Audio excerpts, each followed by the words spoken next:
Hello students and welcome back to the channel. हमने इस video के पहले एक्सरसाइज 1.2 कंप्लीट की है ऑन इंटीजर्स। अभी हम एक्सरसाइज 1.3 स्टार्ट करेंगे आज। यहाँ 1.3 एक्सरसाइज में हम डिवीजन वाले ऑपरेशंस को ज़्यादा सॉल्व करेंगे बिकॉज हमने स्टार्टिंग की दो एक्सरसाइज में एडिशन, सब्ट्रैक्शन और मल्टीप्लिकेशन कर लिया है। डिवीजन के इस क्वेश्चंस में हम क्या करेंगे, जो थोड़े डिफरेंट क्वेश्चंस लग रहे हैं हम वो पार्ट्स सॉल्व करेंगे। ओके, सो सबसे पहले उन्होंने हमें जो फर्स्ट क्वेश्चन दिया है दैट इज इवैल्यूएट, उसमें they have asked us to evaluate -30 divided by 10। Please do pay attention to this science.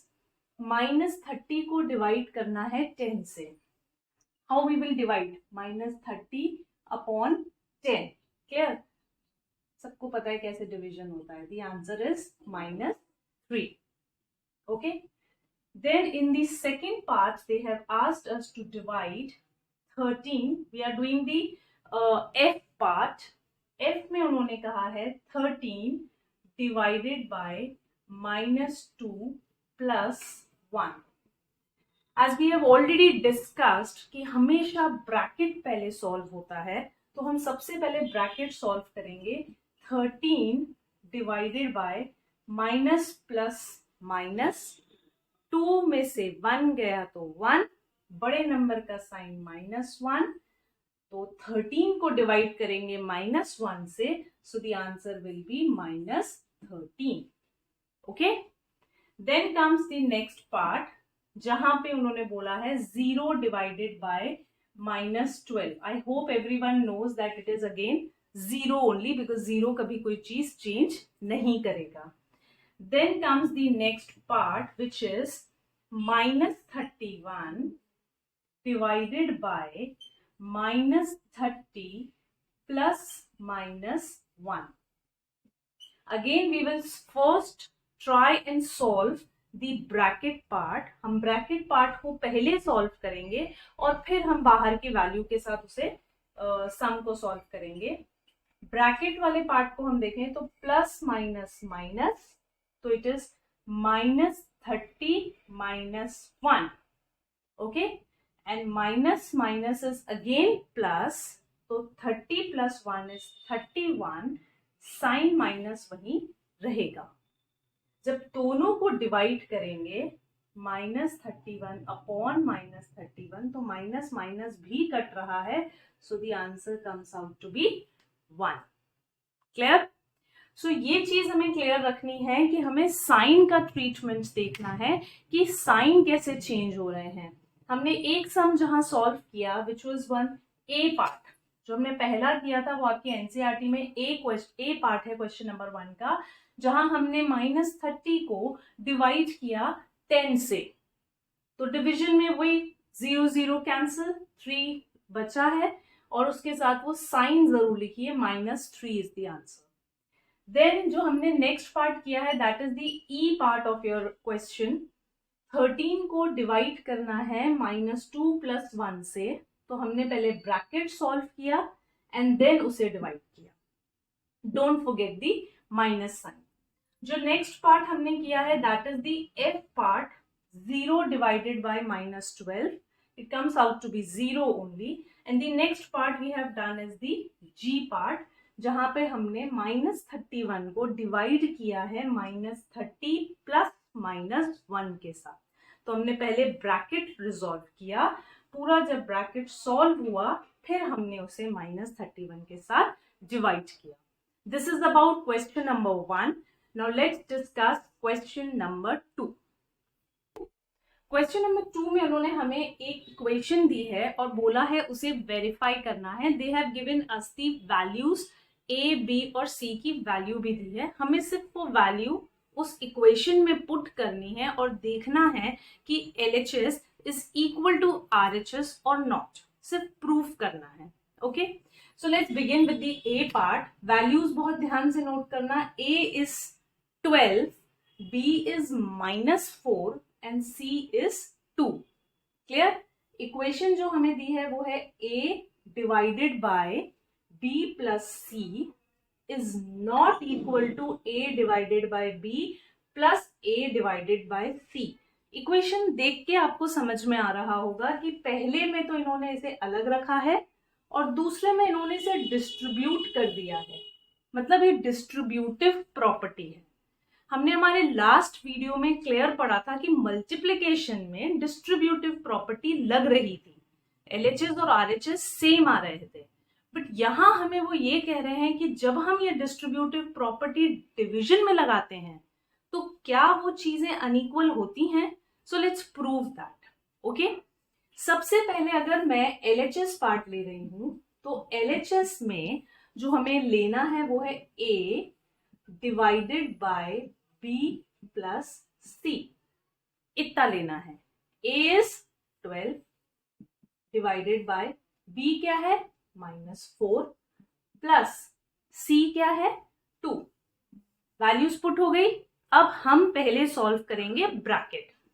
12 divided ऐसे ही रहेगा, माइनस प्लस माइनस हो जाएगा, 4 में से 2 गया तो बचा क्या 2 और बड़े नंबर का साइन आ गया माइनस।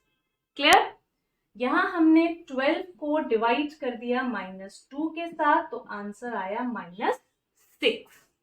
LHS में हमारा आंसर क्या आ रहा है -6। एक बार अब हम देख लेते हैं RHS साइड। RHS में इन्होंने हमें क्या बोला है, राइट हैंड साइड में हमें कैसे करना है, हमें A को डिवाइड करना है B से प्लस A को डिवाइड करना है C से, डिस्ट्रीब्यूट कर देना है A को दोनों वैल्यूज के साथ जो ब्रैकेट के अंदर दी हुई हैं B एंड C। A क्या है वही रहेगा हमारा 12, B क्या है -4 प्लस A क्या है हमारा 12 और C क्या है 2। लेट्स सी क्या आंसर आता है। 12 को हमने डिवाइड किया -4 से, we will first solve the bracket. तो यहाँ आया हमारा -3। सबको पता है 12 डिवाइडेड बाय 4 क्या होता है, 4 3 जा 12 और माइनस साइन साथ में लग गया, plus 12 divided by 2 is 6। Clear. तो हमारा सम बनता है -3 प्लस 6, माइनस प्लस माइनस, 6 में से 3 गया तो क्या बचा 3 और बड़े नंबर का साइन है प्लस तो ये हो गया प्लस। तो मतलब अगर मैंने डिस्ट्रीब्यूट किया तो मेरा आंसर आया है 3 और अगर मैंने ऐसे सिंगल हैंडेडली किया तो मेरा आंसर आ रहा है -6। So LHS is not equal to RHS। ये क्लियर है। ये तो मैंने इक्वेशन ऐसी जैसी उन्होंने दी थी वो प्रूव कर दी। साथ ही मैंने ये भी चीज सीखी आज कि डिस्ट्रीब्यूटिव प्रॉपर्टी डिवीजन पे एप्लीकेबल नहीं हो रही है। क्लियर। इसका सेकेंड पार्ट खुद करने की कोशिश करना। इफ यू फील और if you face any kind of doubt please feel free to ask. Okay, now let's discuss question number 3। Question number 3 में फिलअप्स है, साइन का ही ध्यान देना है। यहाँ पे आपको वो चीज ध्यान रखनी है जो मैंने आपको एडिटिव आइडेंटिटी में भी बोला था कि कुछ फॉर्मेट चेंज नहीं करना है नंबर का वही नंबर लाना है तो 1 लाओ, साइन चेंज करना है तो -1 के साथ प्ले करो। तो ऐसा ही कुछ यहाँ पे भी हम करेंगे। अभी 369 को ऐसा मैं किसके साथ डिवाइड करूं कि आंसर चेंज नहीं होना चाहिए, 369 ही आना चाहिए। कोई भी अगर नंबर 1 से डिवाइड होगा तो वो वही नंबर माना जाता है, तो डिवाइडेड बाय 1। क्लियर। -75 को किससे डिवाइड करूं कि -1 आंसर आए, तो ऑब्वियस बात है उसी नंबर को उसी की आइडेंटिटी के साथ हमें डिवाइड करना पड़ेगा, तभी वो कैंसल होके 1 आएगा, दैट इज 75। और मैं यहाँ माइनस इसलिए नहीं लगा रही हूं क्योंकि अगर मैंने माइनस लगाया तो डिवीजन में ये माइनस माइनस तो कट जाएगा, बट आंसर में तो मुझे माइनस चाहिए, तो वो अपनी इनवर्स आइडेंटिटी के साथ डिवाइड होगा तो आंसर आएगा 1। क्लियर। -1। Then comes -206। जो बात मैं भी यहां बोल रही थी कि मुझे माइनस चाहिए, इसीलिए मैंने उसके इनवर्स आइडेंटिटी के साथ उसे डिवाइड किया। यहां मुझे माइनस नहीं चाहिए तो मैं सेम नंबर को उससे डिवाइड करूंगी ताकि वो पूरा का पूरा कैंसिल हो जाए और बचेगा क्या 1। क्लियर। यहां इन्होंने बोला है ऐसे कौन से नंबर को 4 से डिवाइड करूं कि आंसर आए -3। इसे हम इक्वेशन की तरीके से सॉल्व करके एक बार देखते हैं। यहां कुछ नहीं है तो मैं मानती हूं x divided by 4 is equal to -3। ठीक है, अब ये नंबर यहां क्या हो रहा है, डिवाइड, इक्वल टू के यहां जाएगा तो क्या हो जाएगा, उल्टा, मतलब मल्टीप्लाई। जो नंबर इक्वल टू के इधर प्लस होता है वो वहां जाके माइनस हो जाता है, यहां माइनस होता है वहां जाके प्लस हो जाता है, यहां मल्टीप्लाई है वहां डिवाइड हो जाएगा, उसी तरीके से यहां डिवाइड है तो वहां जाके क्या हो जाएगा, मल्टीप्लाई। तो x की वैल्यू क्या आई, -3 इंटू 4, 3 4 जा 12, तो x की वैल्यू है -12। तो कौन सा फिलअप्स में क्या भरोगे आप यहाँ पे, -12। एक बार करके देखो, 12 4 की टेबल में 12 कब आता है, 3 टाइम्स, और माइनस का साइन माइनस के साथ। Clear? So we have completed this question number 3. Remaining parts are quite similar. Try and solve them on your own. So this will enhance your practice and you will gain confidence also. Question number 4. Question number 4 में उन्होंने हमें एक equation दी है और बोला है ऐसे ही 5 integers, आपको 5 वैल्यूज फाइंड करनी है, 5 पेयर ऑफ इंटीजर्स जो इस इक्वेशन पे फिट बैठते हैं। मतलब हमें कोई से भी 2 नंबर्स लेने हैं, उन्हें डिवाइड करने पे आंसर आना चाहिए 3, -3। आंसर क्या आना चाहिए, -3। तो हम हर किसी के टेबल में 3 का मल्टीप्लाई वाला ढूंढ लेते हैं। जैसे 2 के टेबल में 3 का क्या आता है, 2 3 जा 6। तो एक तो हम यहाँ पे पेयर बनाएंगे कि हम 6 को डिवाइड करते हैं 2 से तो आंसर आता है 3, बट मुझे चाहिए -3, तो कोई सी भी एक वैल्यू के आगे माइनस लगा दो, जैसे मैंने 6 - 2 ले लिया। ठीक है, उसी तरीके से 3 के टेबल में 3 बार क्या आता है, 9, 3 3 जा 9, तो लेट्स डिवाइड 9 with -3, तो द आंसर विल बी -3। फिर 4 की टेबल में चलते हैं, 4 3 जा 12, तो 12 को डिवाइड कर दो -4 से, तो the answer is -3। Similarly let's move on with 5, तो 5 3 जा 15 होता है, तो 15 डिवाइडेड बाय -5 गिव्स यू -3। इसको रिवर्स भी कर लो, मतलब if you want you will try reversing, तो कुछ ना कुछ आंसर में चेंज आएगा ही सही। सो इस तरीके से हमने ये 4 इंटीजर्स लिखे हैं, 5 इंटीजर्स। जो 5th पेयर है वो एक बार आप खुद से करने की कोशिश करो और कमेंट्स में मुझे बताओ कि 5th इंटीजर कौन सा हो सकता है पेयर का। ओके, सो यहाँ पे we have these 4 pairs of integers जिसमें हमने -3 लाना है उन 2 नंबर्स को डिवाइड करके। Clear? So this is about question number 4। Let's discuss question number 5। Question number 5, पहले क्वेश्चन समझ लेते हैं। क्वेश्चन में बोला है कि टेम्परेचर है 12 नून को, मतलब दोपहर में 12 बजे टेम्परेचर है 10 डिग्री सी। टेम्परेचर क्या है, 10 degree C above zero. Above zero का मतलब है जीरो के ऊपर जो भी वैल्यू होगी वो प्लस होगी, है ना। तो ये जो टेम्परेचर है वो पॉजिटिव है। इतना समझ में आ गया कि 12 बजे जो हमारा टेम्परेचर चल रहा है वो क्या चल रहा है, 10 डिग्री सेल्सियस पॉजिटिव में चल रहा है। लेकिन ये टेम्परेचर हर घंटे गिर रहा है, टेम्परेचर हर घंटे गिरेगा, और किस रेट से गिरेगा, 2 डिग्री सेल्सियस। मतलब अभी 12 बजे अगर 10 डिग्री है तो 12 के बाद जैसे 1 बजेगा तो वो टेम्परेचर 10 से 2 डिग्री गिर के 8 हो जाएगा। ठीक है, हमें उनको ये बताना है कि गिरते गिरते गिरते वो कौन सा टाइम होगा जब टेम्परेचर 8 डिग्री बिलो जीरो, इसका मतलब -8 पे पहुंच जाएगा। पहली चीज हमसे उन्होंने क्या पूछी है कि गिरते गिरते गिरते वो कौन सा टाइम होगा जब टेम्परेचर -8 डिग्री सेल्सियस होगा। ठीक है, तो अब हम क्या करेंगे, बहुत सिस्टमैटिकली चलते हैं और इसको इस तरीके से देखते हैं कि 12 बजे 12 नून पे टेम्परेचर कितना था, 10। ठीक है, 1 बजेगा, जब 1 बजेगा टाइम 1 PM होगा तो हमारा टेम्परेचर 2 डिग्री गिरेगा, मतलब 10 - 2, तो टेम्परेचर हो जाएगा 8। 2 बजे हमारा टेम्परेचर हो जाएगा 8 - 2, 6। Don't forget to write these degree Cs. 3 बजे हमारा जो टेम्परेचर है वो हो जाएगा 6 - 2, दैट इज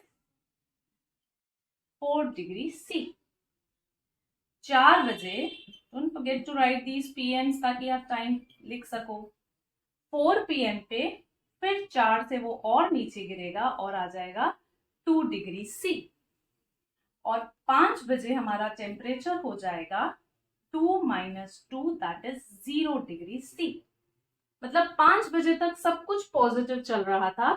अब 5 बजे के बाद जब आपका टाइम चेंज होगा तो 6 PM पे आपका टेम्परेचर जो गिरेगा वो 0 से नीचे गिरेगा और आएगा -2 डिग्री सी। 7 बजे आपका टेम्परेचर होगा -2 degree, that is -4 degree C. 8 बजे आपका हो जाएगा -4 - 2, दैट इज -6 डिग्री सी। और 9 PM पे वो टेम्परेचर होगा -6 - 2, -8 डिग्री सी। यही पूछा है। तो ये टेम्परेचर कितने बजे होगा? रात को 9 बजे। सिंपल।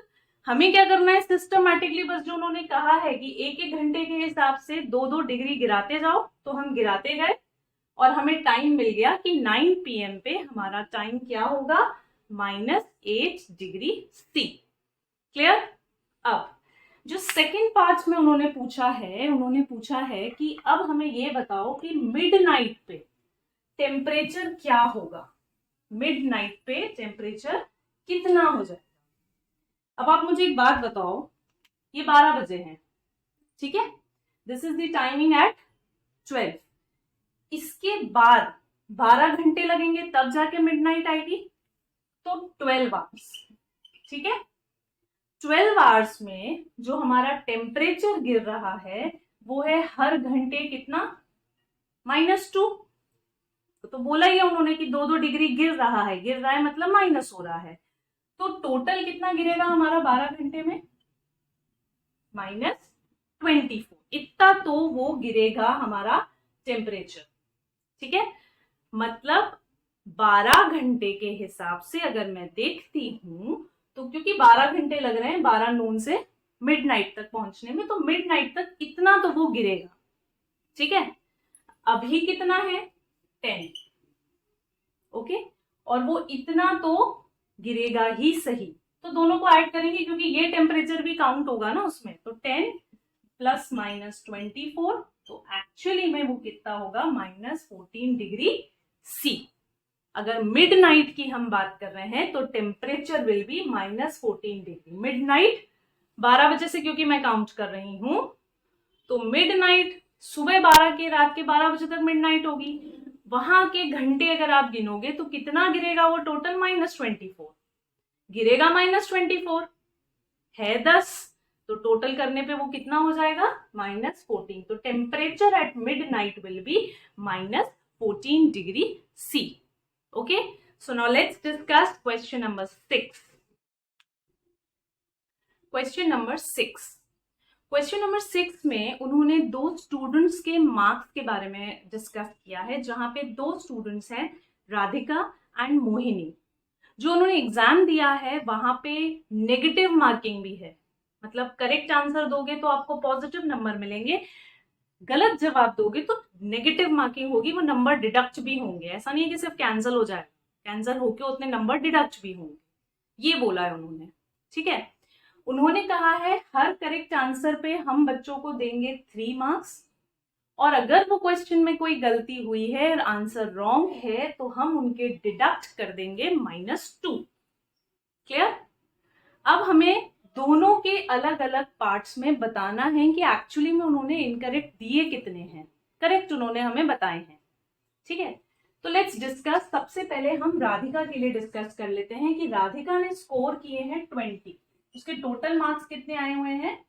20, ठीक है? उसके करेक्ट आंसर्स हैं 12 उसके करेक्ट आंसर्स हैं, तो उसको मार्क्स कितने मिले होंगे इन 12 में? 3।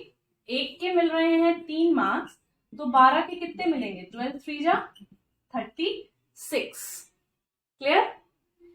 36 उसको मिलने चाहिए थे, पर मिले कितने हैं? 20। तो कंफर्म है कि नेगेटिव मार्किंग हुई है। अब हमें देखना है कि उसके जो इनकरेक्ट आंसर्स के मार्क्स हैं वो कितने होंगे। ठीक है, टोटल मार्क्स उसको कितने मिले हैं? 20। मिलने कितने चाहिए थे? 36। तो इनकरेक्ट उसमें कितने मार्क्स मिले हैं उसको? इनकरेक्ट मार्क्स कितने हैं? क्वेश्चंस की बात नहीं कर रहे, हम पूछ रहे हैं इनकरेक्ट मार्क्स कितने हैं उसके। तो 20 में से माइनस कर देंगे 36।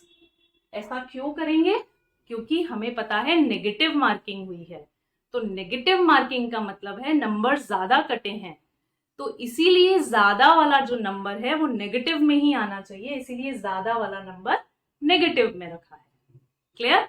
अब उसके नेगेटिव मार्किंग कितनी हुई है? मतलब -16। उसे इनकरेक्ट जो मार्क्स है ना उसके, वो -16 है नेगेटिव वाले। तो टोटल उसने कितने गलत जवाब दिए होंगे? एक गलत जवाब पे कितने उसके मार्क्स कट रहे हैं? 2। तो -16 अगर कटे हैं तो कितने गलत जवाब हुए? -16 डिवाइडेड बाय -2 कितने हुए? 8। मतलब उसने टोटल इनकरेक्ट आंसर्स कितने दिए हैं? 8। एक बार फिर से देखो, करेक्ट आंसर्स के उनको मिल रहे हैं 3, इनकरेक्ट पे उनके मार्क्स कट रहे हैं 2, नेगेटिव मार्किंग हो रही है -2 की। तो स्कोर कितना किया उसने? 20। ठीक है, 20 मार्क्स उसने स्कोर किए हैं, करेक्ट आंसर्स उसने दिए हैं 12, तो करेक्ट मार्क्स उसने कितने स्कोर किए होंगे? 36। लेकिन मार्क्स तो उसके 20 आए हैं, करेक्ट मार्क्स उसके हमारे हिसाब से 36 होने चाहिए, बट उसने स्कोर किए हैं 20, मतलब नेगेटिव मार्किंग हुई है, और ज्यादा नेगेटिव मार्किंग हुई है, और ज्यादा हुई है इसीलिए जो ज्यादा नंबर है, जो बड़ा नंबर है, उसके आगे माइनस लगना चाहिए, तो हमने इसलिए 20 माइनस 36 कर दिया। लॉजिक समझ में आया ऐसे क्यों माइनस किया? फिर -16 आंसर आया हमारा, मतलब उसके जो इनकरेक्ट मार्क्स थे ना, इनकरेक्ट आंसर्स के जो मार्क्स थे वो -16 है। तो कितने क्वेश्चंस उसने गलत किए? एक क्वेश्चन पे -2 मिल रहा है, तो -16 के लिए कितने क्वेश्चन गलत होंगे? -16 को डिवाइड कर लो -2 से, तो it comes out to be 8। तो कितने गलत आंसर दिए उसने? 8। उसी तरीके से मोहिनी ने तो स्कोर ही नेगेटिव किया है, उसके तो मार्क्स ही नेगेटिव है -5। ठीक है, इसका मतलब है यहां पे भी नेगेटिव मार्किंग ज्यादा हुई है, लेकिन उसके करेक्ट आंसर्स कितने हैं? 7। तो करेक्ट मार्क्स कितने मिलने वाले हैं उसको? 7 3 जा 21। ऑब्वियस बात है, उसके तो मार्क्स ही नेगेटिव हैं, मतलब मार्किंग ही नेगेटिव हुई होगी। तो यहां पे भी हम क्या करेंगे? उसके इनकरेक्ट मार्क्स निकालने के लिए -5 -21 करेंगे। सो दी इनकरेक्ट मार्क्स आर -26। क्यों है ऐसा? Because minus minus plus.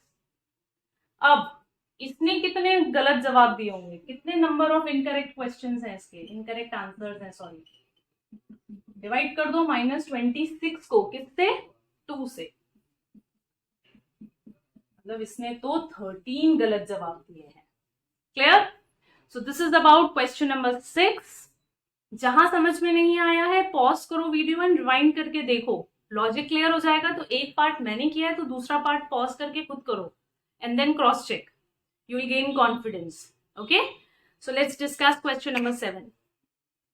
Question number 7, यहां इस क्वेश्चन को समझने के लिए हमें एक एक पॉइंट को अलग अलग समझना पड़ेगा। उन्होंने कहा है कि कोई माइन शाफ्ट काम कर रहा है, मशीनरी है मतलब, वहां उसका स्टार्टिंग पोजीशन है 10 मीटर अबव ग्राउंड। जैसे अगर सपोज ये ग्राउंड है तो वो इस ग्राउंड के ऊपर 10 मीटर ऊपर काम कर रहा है।